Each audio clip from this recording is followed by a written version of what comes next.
Hey guys, Phonse King here with King's Photography and more.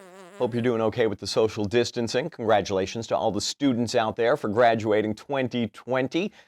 For the most part, you're all moving on. They're just trying to figure out what to do with all you high school students and your marks. But don't worry, you just enjoy this time.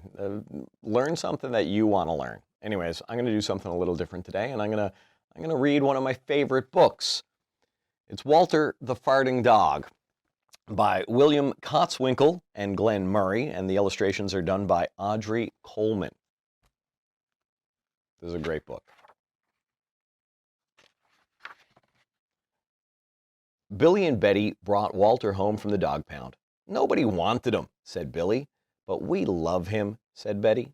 Well, he smells awful, said their mother. I think you better give him a bath.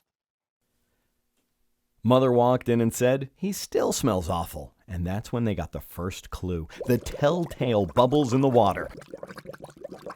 He's probably just a little nervous, said Mother hopefully. His stomach must be upset. But Walter's stomach wasn't upset. Walter's stomach was fine. He felt perfectly normal. He just farted a lot. He did it when he bathed. He did it when he played with Betty and Billy. He did it when he walked around the house. He did it in the dining room. He did it in the kitchen. He did it in his sleep. That dog farts morning, noon, and night, said Father. He can't help it, Daddy, said Betty and Billy. They didn't mind Walter's farts. So what if he farts? Billy said to Betty when they were alone in the room with Walter. Betty agreed. Walter agreed, too.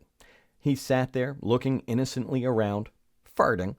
Take him to the vet, said Father.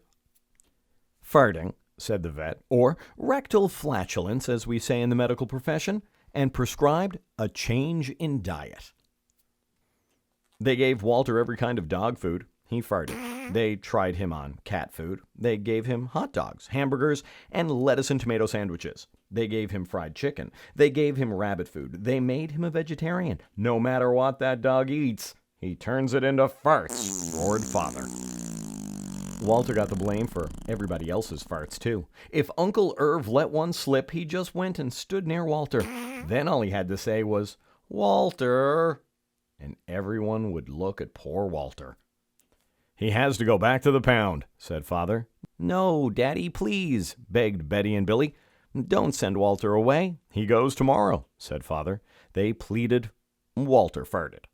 It was all over. That night, Betty and Billy cried in their beds, and Walter looked at them unhappily. Oh, Walter, said Betty, you've got to stop farting. Because Father's going to send you back to the pound tomorrow, said Billy. Walter knew how serious the situation was. He'd never see Betty and Billy again. He resolved to hold in his farts forever. When Betty and Billy fell asleep, he walked down to the kitchen to see if there was anything around to eat. He managed to open the cupboard door with his nose and found the 25-pound bag of low-fart dog biscuits the vet had prescribed for him, which made him fart more. Even though he knew they made him fart more, he couldn't resist. He ate the entire bag. Very tasty, said Walter to himself. And then he went and lay down on the sofa. A gigantic gas bubble began to build inside him. This is going to be trouble, he said to himself nervously. He was afraid of what might happen if he let it go. He thought maybe the house would explode. So he kept it in. It wasn't easy. In fact, it was torture, but he had resolved never to fart again. His future depended on it. As he lay there with the tail wrapped tightly between his legs, he heard a noise at the window. He watched it slowly open. A pair of burglars came through. They dropped silently into the kitchen. Watch out for the dog, said one of the burglars. He won't bite, said the other. He's a wimp. Walter might have bitten them, except he was so filled with gas he couldn't move.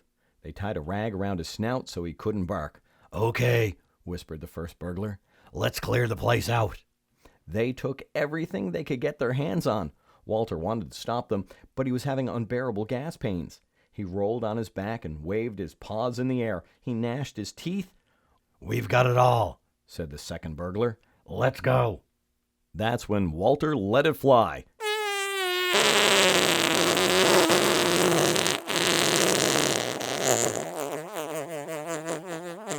It was the worst fart of his life. It made a tremendous noise and shot him across the room. A hideous cloud filled the air. The burglars clutched their throats, unable to breathe. With tears in their eyes, they raced for the window. They tried to grab their bag with all the valuables in it, but their arms were too weak. "Let's get out of here!"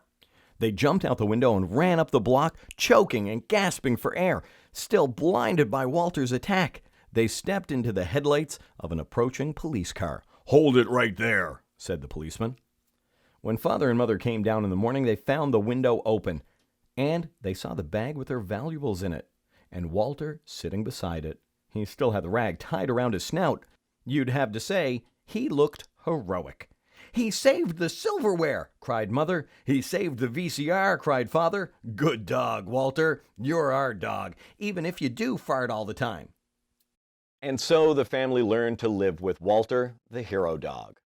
And that's the end of our tale. So guys, I hope you enjoyed Walter the farting dog. I'm going to try to read a couple of these a week. I hope you enjoy the book. If you have a graduate who needs a cap and gown photo, that's kindergarten, high school, university. If you've got a baby that needs to be photographed, if you just need a new corporate headshot, if you need any photography work done, by all means, give us a call, 834-7871, or check us out online, kingsphoto.ca.